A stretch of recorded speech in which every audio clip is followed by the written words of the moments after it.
your green, gold, and purple eyeshadow. That is beautiful.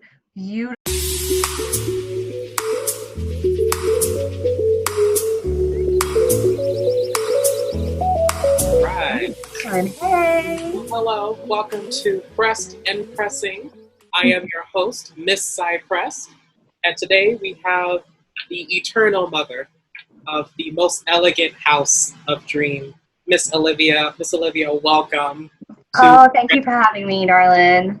Yes. So give all the children a little idea about what Press and Pressing is. This is going to be a series where we do eye looks and chat about whatever is happening and what's on our mind, and put it on YouTube for people to watch. Of course. Today's topic is going to take a little background information to go over. We're going to be talking about the phenomenon that is known as Boyd Street parties. Oh my God. Also, The eternal. The eternal. The And also a infinite. little background information on someone that you're going to learn to know a lot about, Tokyo Dream, and also how did Tokyo Dream become Miss Cypress, The woman she is today. the woman she is today. So first, I want to start by asking, Liv, what look are you going for today? What are we going to be watching transform and come into being? Well, on theme with the topic, I'm going to be doing a night look because Boyd Street, which is the theme of today, is actually a party house that existed in our college town, and it was where all of the biggest and trashiest parties happened. We will definitely tell you more about why and all of that.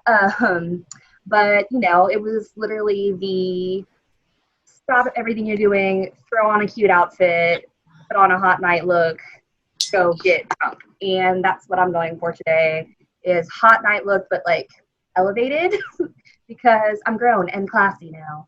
So I'm going to be doing night look today. What about you, Miss Cypress?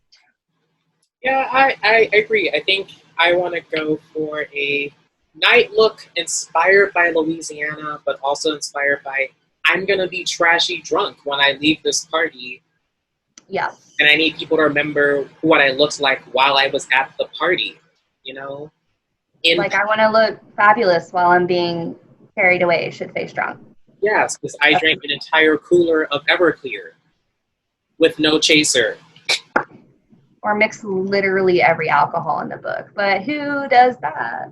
Not me. Anyway, so it seems like we're kind of going for the same thing. So I'm going to, you want to get started first and just show me what you're going with? And then I will tell you what I'm going for. Just tell the children what I'm starting with, and then we can start conversations and move on into what we're doing. So as you see, I have most of the face on already. The classic Miss Cypress, I'm not a real girl. I'm not a woman. I'm a drag queen. With the cuts in, I look like a mannequin. I'm living for it, darling. Yes, living. What I'm going to be starting with is actually a NYX eyeshadow primer, just so it shows up. And I think I'm going for a green base for today's look. Ooh, green for Louisiana? Green for Louisiana. I'm thinking green and purple. We'll see how this goes. Okay. I'm going to be using my Zodiac palette by BH Cosmetics. I love this thing for all of my night looks because it's got these really pigmented and colors. Yes, I saw this in the Facebook ad. Yes, I had to have it because these colors are gorgeous and they actually really do swatch out really well. And I'm probably going to do like a smoky eye because nothing says trashy undergrad like smoky eye, right? Right. So, yeah, I'm going to start with, actually, I'm going to do some loose powder under my eyes, and then I'm going to go in with my lightest color. Excellent. What color do they have down for Aries? As we know, we are both Arians, and that. Yeah. I actually did not agree with this color. I thought this whole palette actually was off on the actual color assignments of the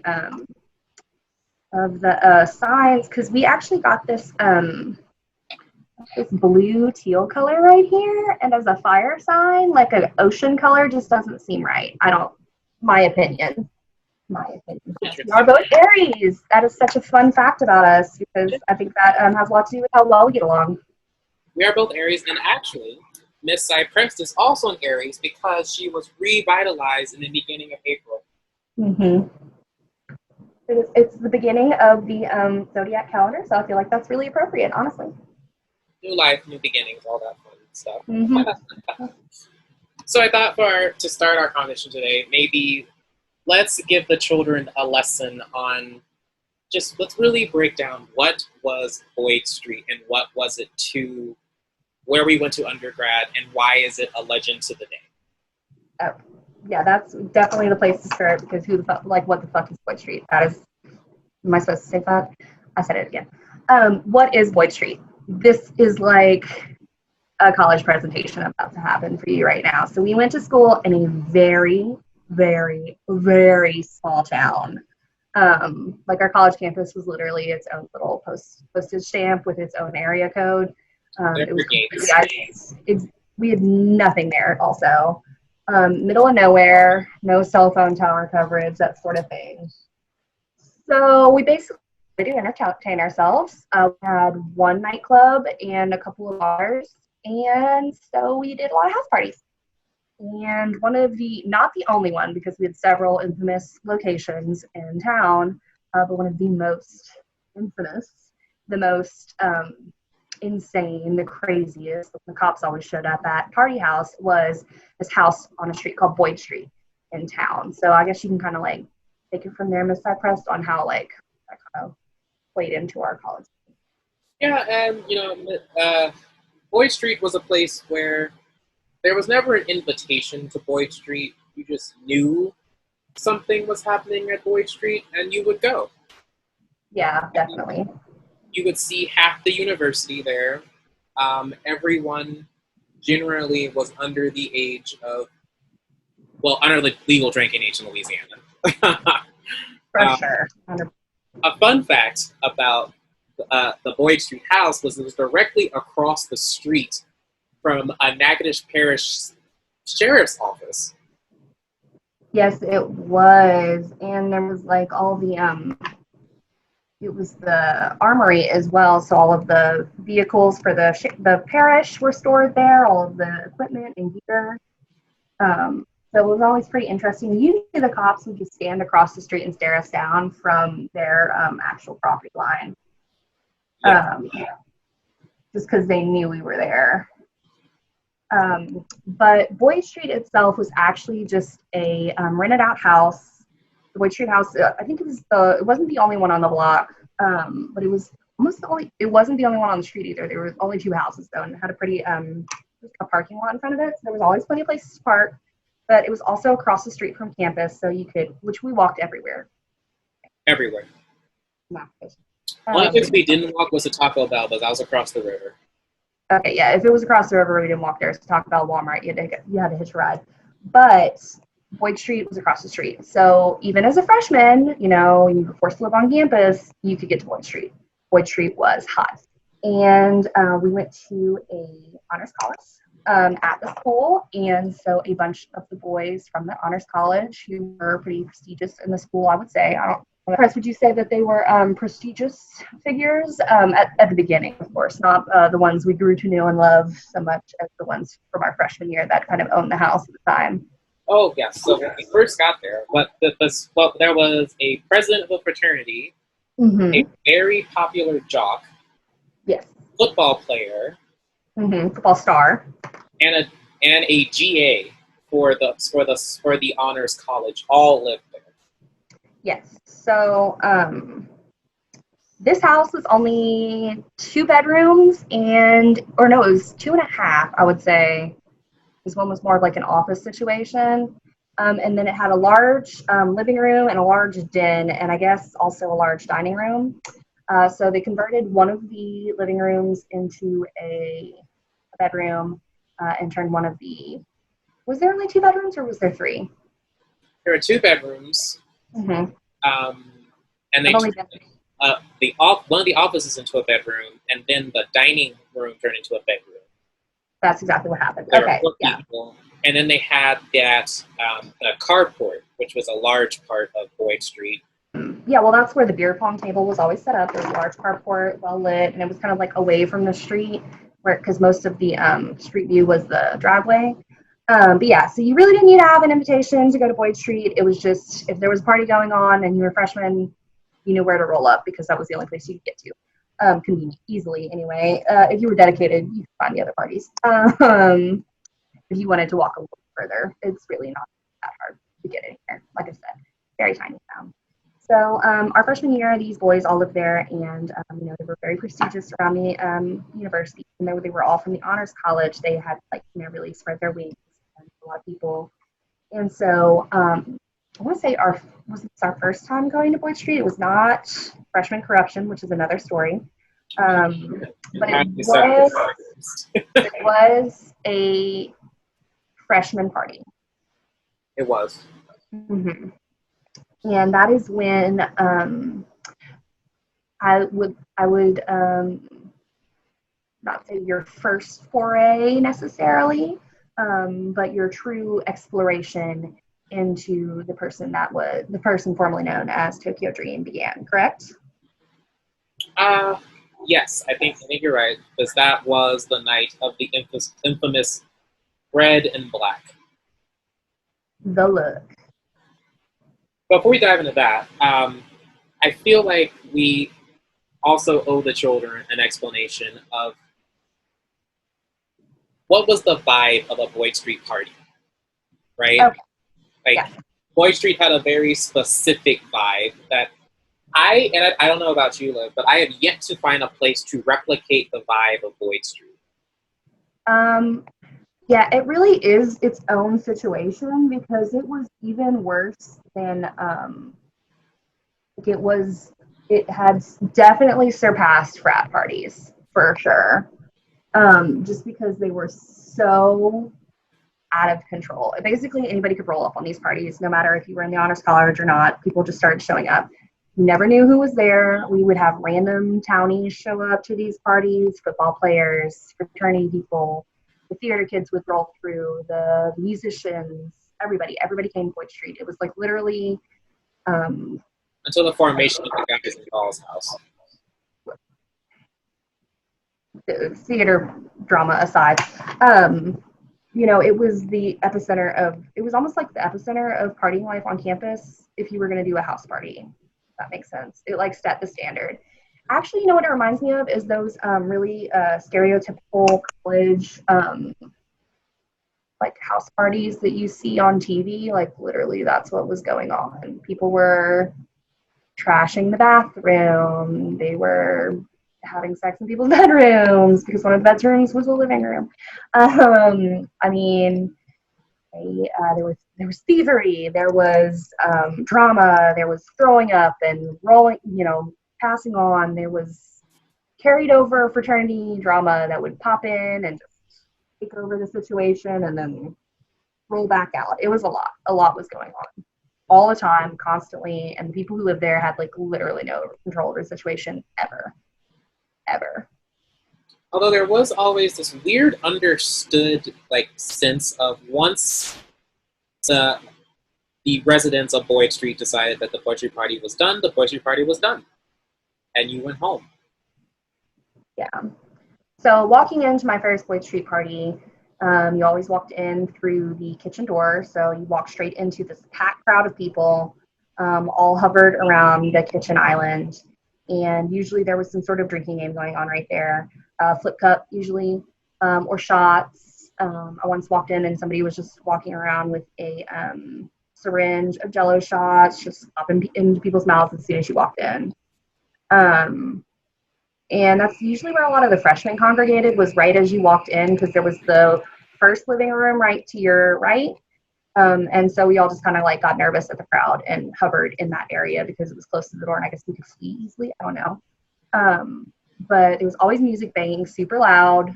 I don't even remember what kind of music they would play, honestly. Anything, everything. Well, it depended on a club vibe for sure, though. Depended who was there and what person that lived in the house was there at the moment.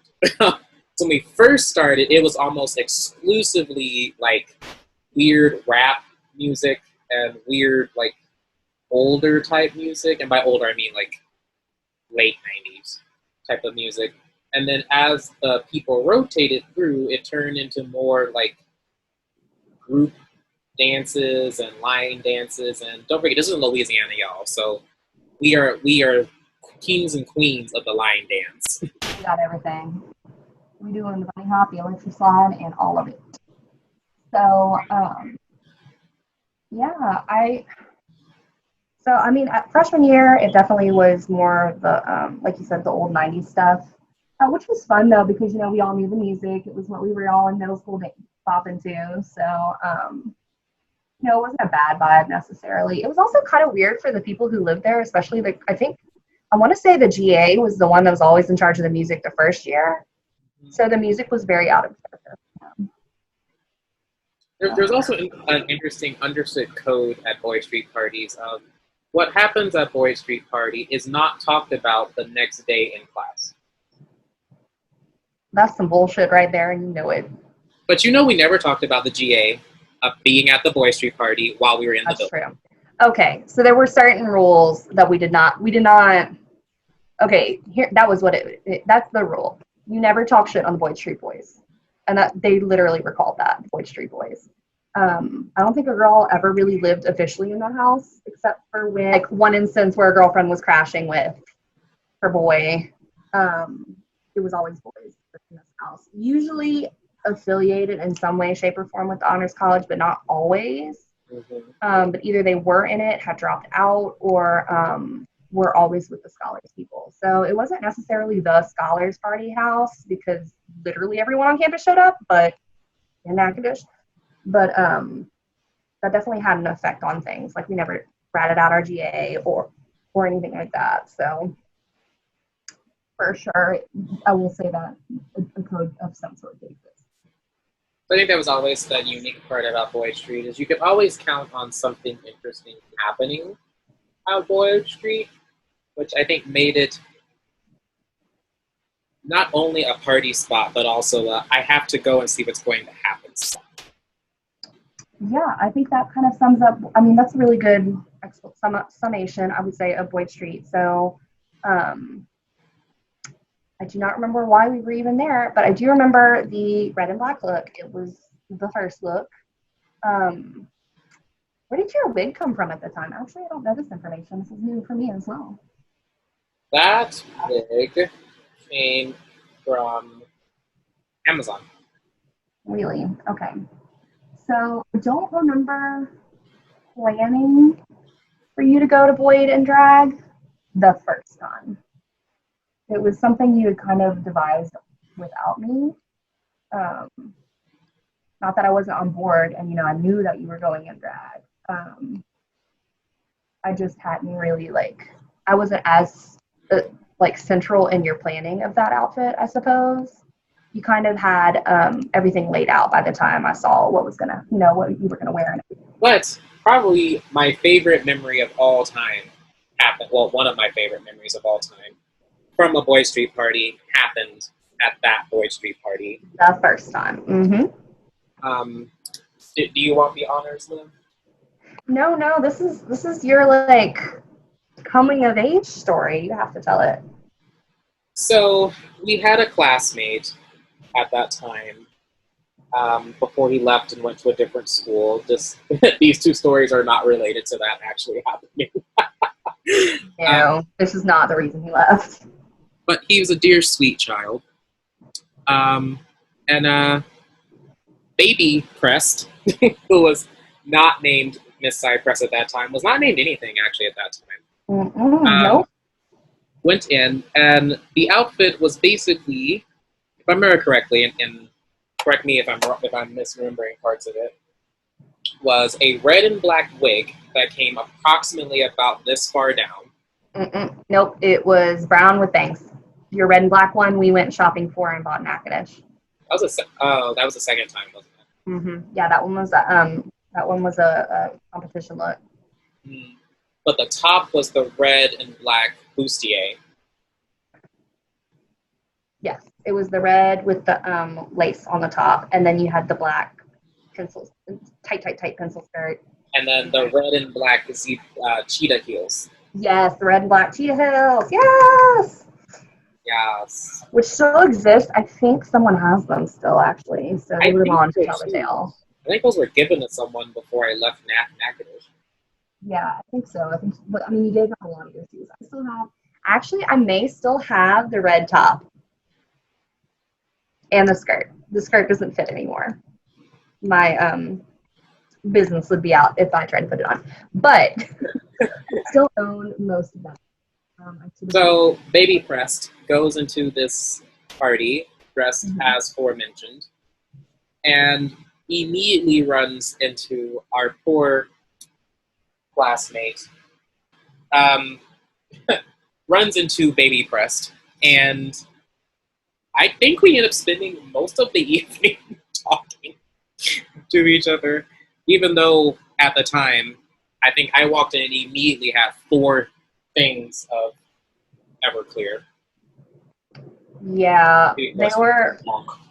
That wasn't our corruption, but the zoo, actually. Now that I'm reflecting on who was doing most of the coercion, was going around pouring alcohol down everybody's throats because our corruption had been ruined by a certain someone who also will remain unnamed.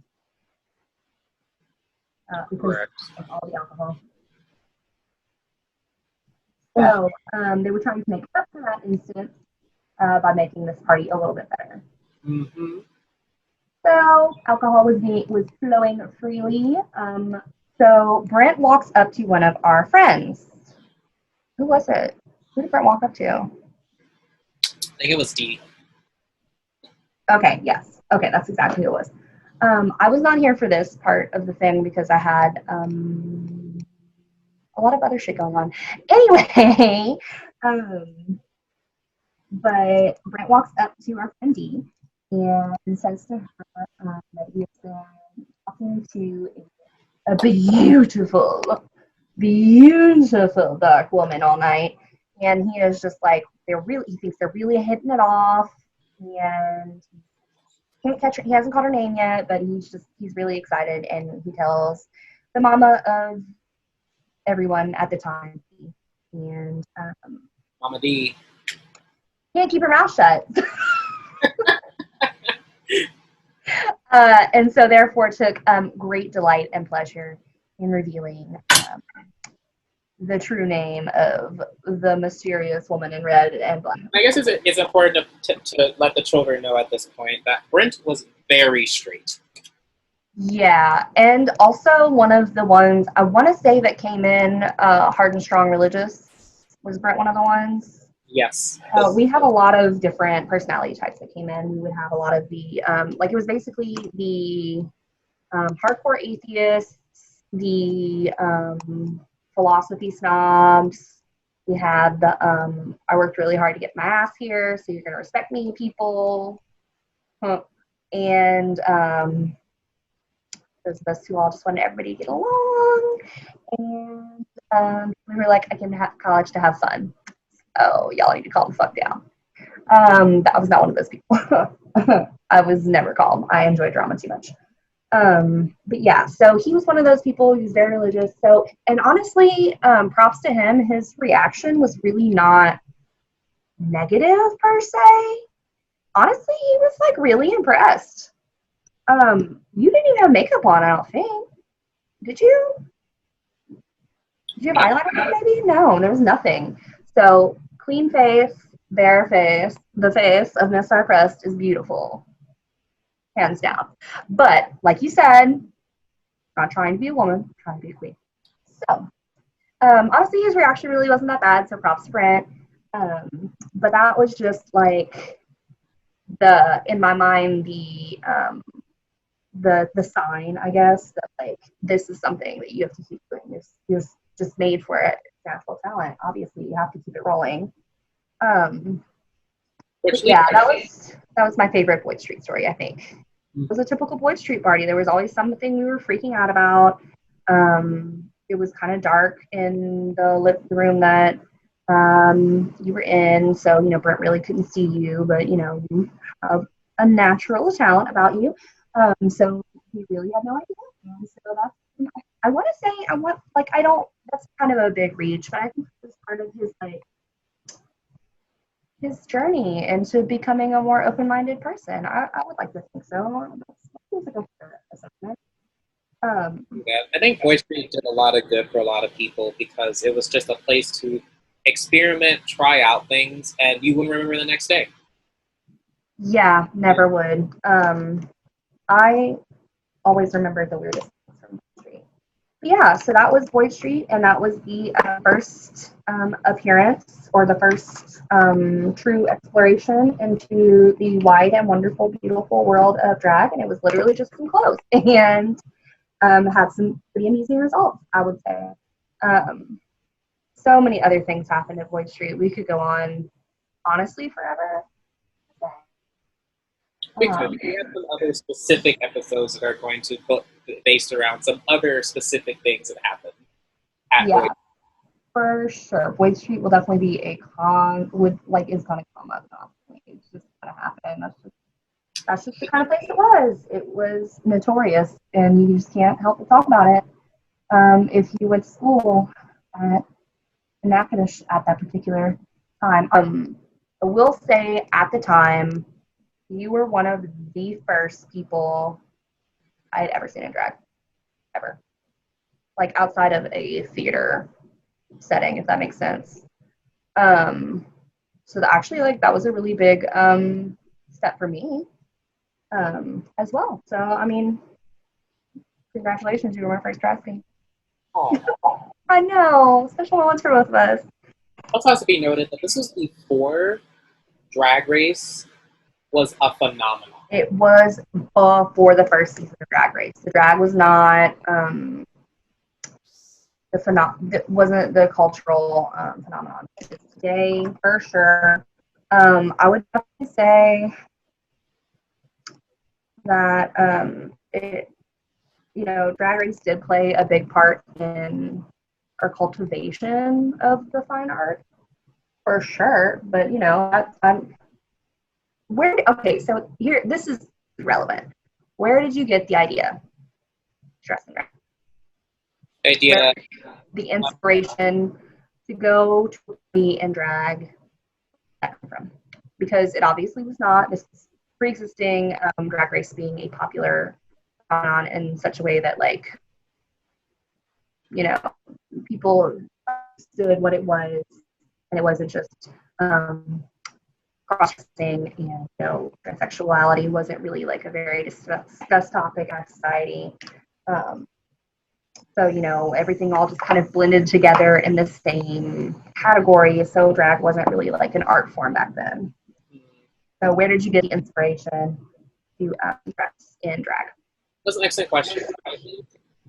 It actually came from just wanting to be seen as a non-gendered person. Mm-hmm. And at the time, that wasn't really a thing you could do. Yeah. You could be the opposite of what you are,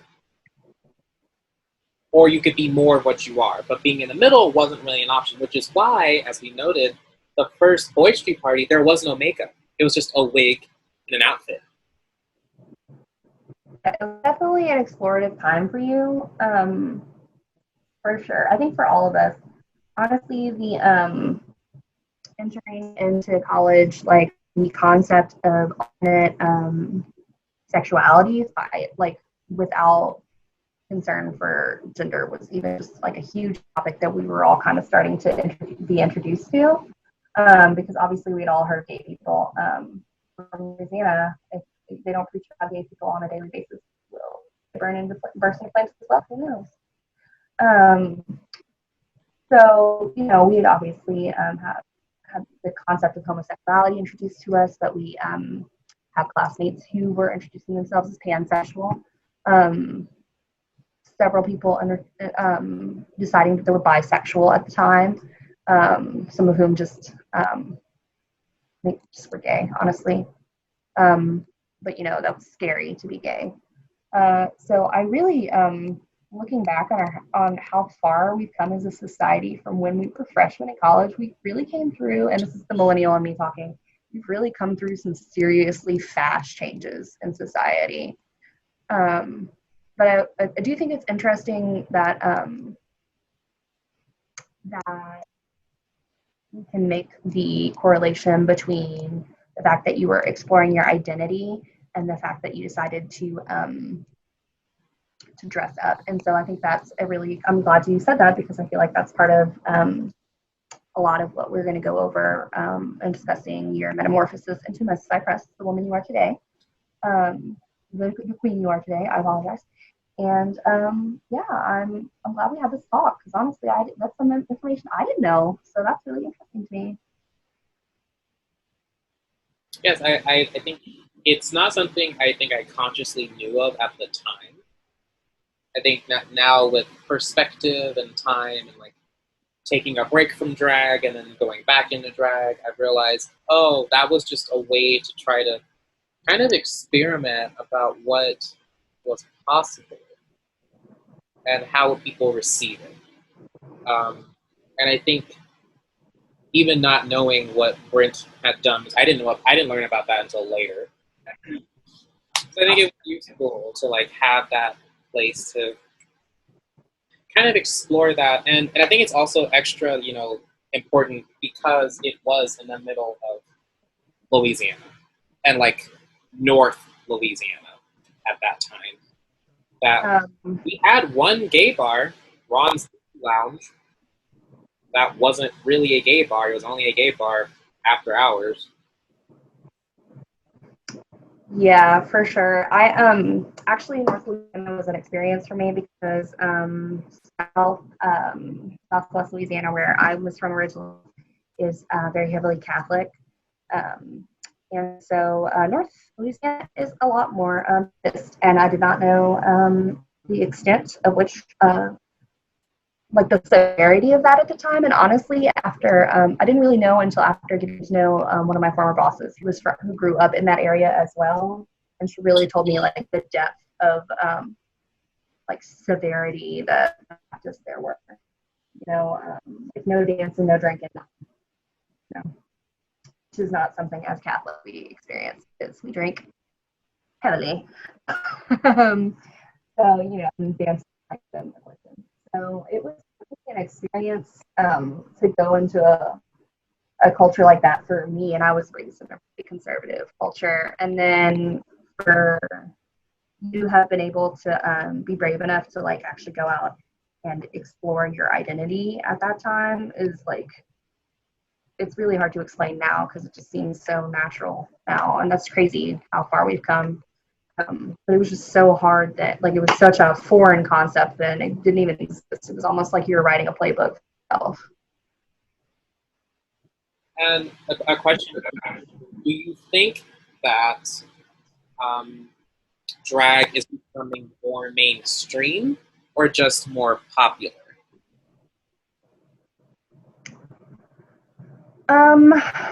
That's a hard one because I do think there's some intersection between those two things. To become mainstream, it has to become popular.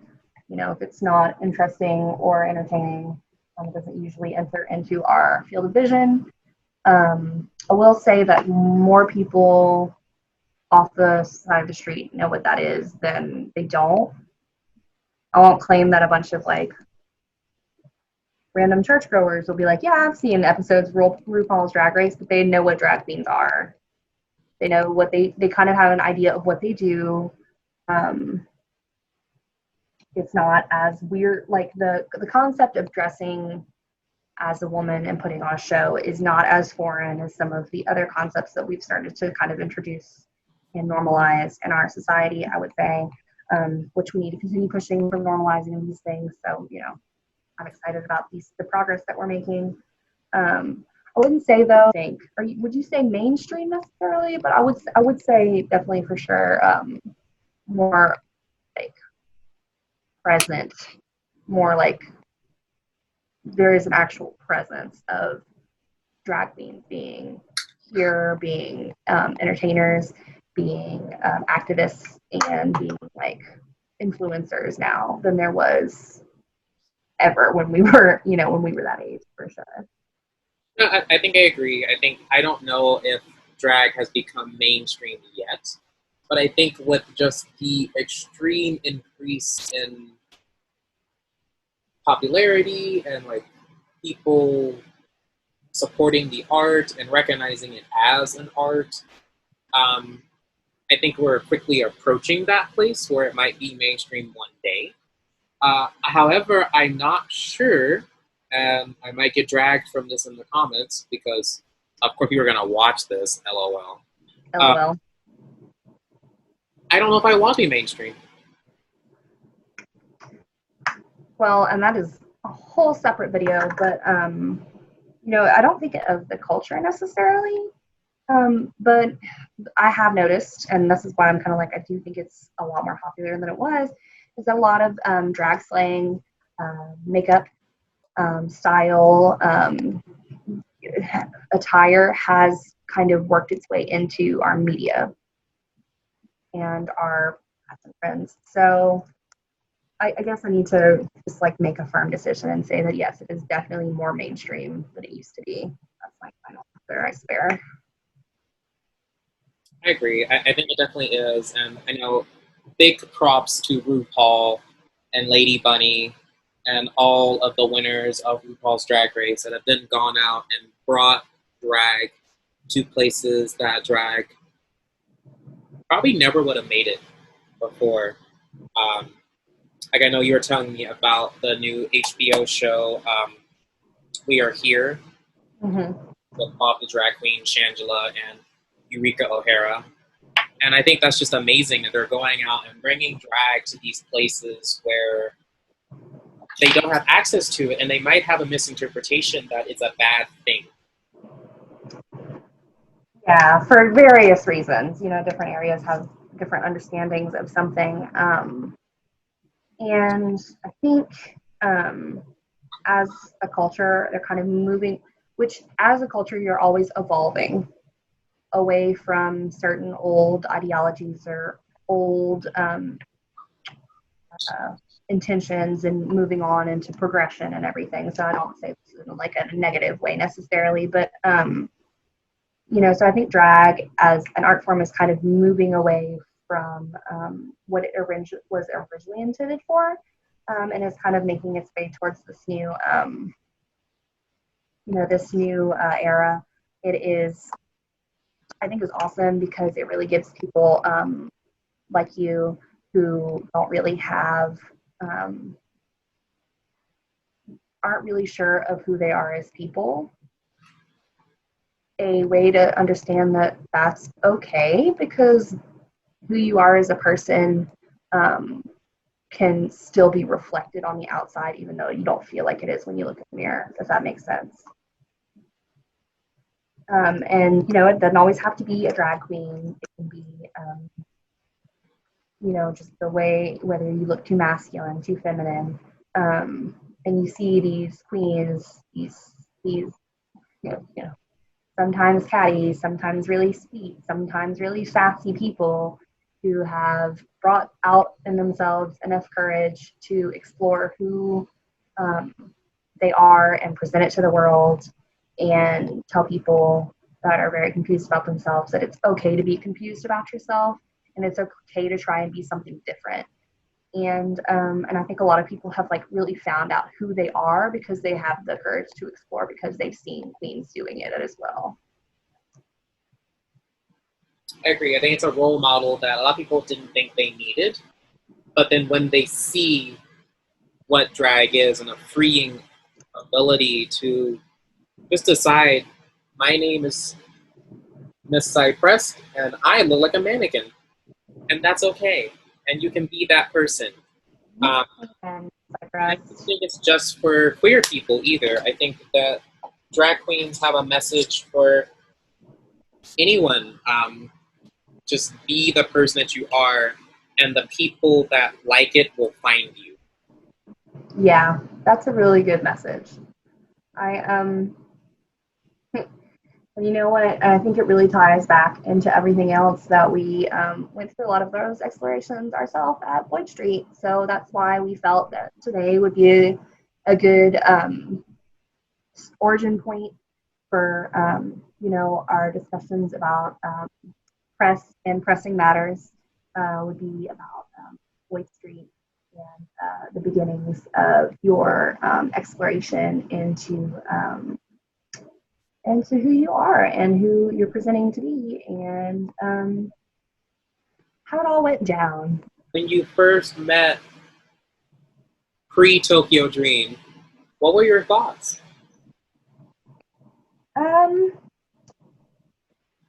Oh God, that's asking me to reach really far back into my mental psyche for nights that I may or may not actually remember. I remember actually being really excited because I always felt that, and this is probably why I have so many different kinds of friends in this particular fascinating world, but I was very excited to go into college and realize that there were so many other people in the world other than the ones I went to high school with who all seemed to be the same person, back in the same spot, doing the same things over and over and over again with the same amount of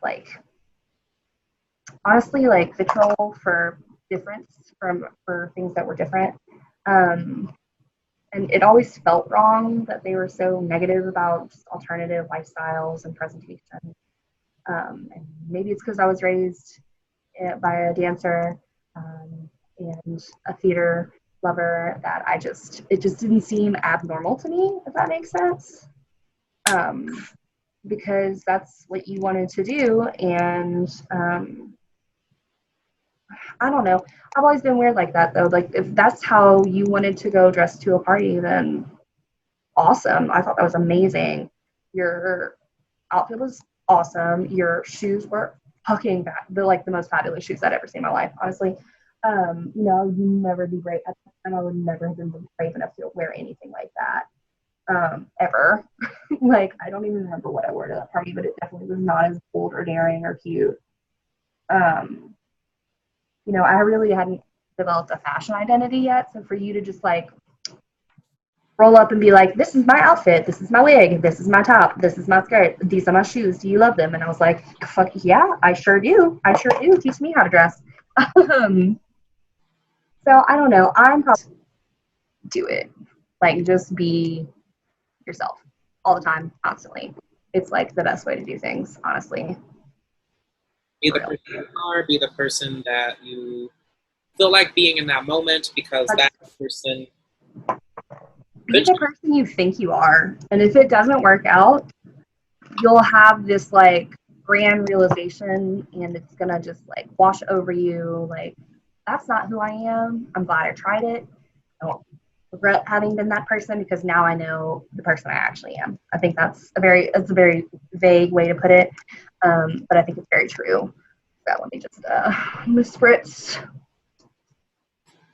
and we're done, darling. We're done.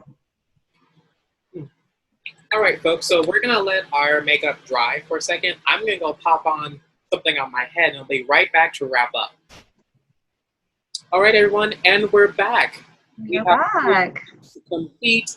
Miss Cypress is ready to hit Boyd. Beautiful. Yes. With that neon handkerchief on your head, honestly, what a look! Really brings it together. Get a little closer so we can see your green, gold, and purple eyeshadow. That is beautiful. Yes. Feeling Montreal in the house. Feeling Louisiana. Feeling Cajun. You made that purple pop so well, honestly. Yeah, it is kind of a Cajun look, kerchief and all. Honestly, thank you. I give us a tour of what you have presented for the children tonight. Okay, well, I'm obviously not near as fabulous, so I just went with a very simple smoky eye, black, silver, white. All you need, and you just smoke that shit out.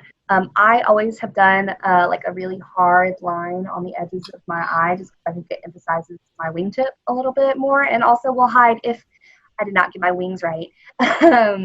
So I don't really smoke it out really hard, but I have done that before. We don't have that kind of time, though, because that is several hours of work. So I just did that. I usually do a dark lip now when I go out.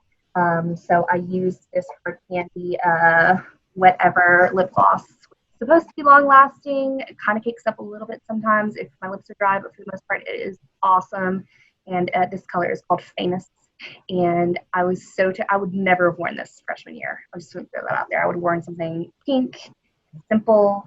I always had dust. I always had eyeshadow, always. But I was still kind of not really bold. Now I'm willing to do the dark lips. I'm willing to own it, and be myself. So yeah, I think that was really great. I'm so glad we did this. And what a great place to start introducing the House of Dreams to people. I believe it's a successful first episode. People have now know about Boyd Street. They know how to do an elevated, going out college look.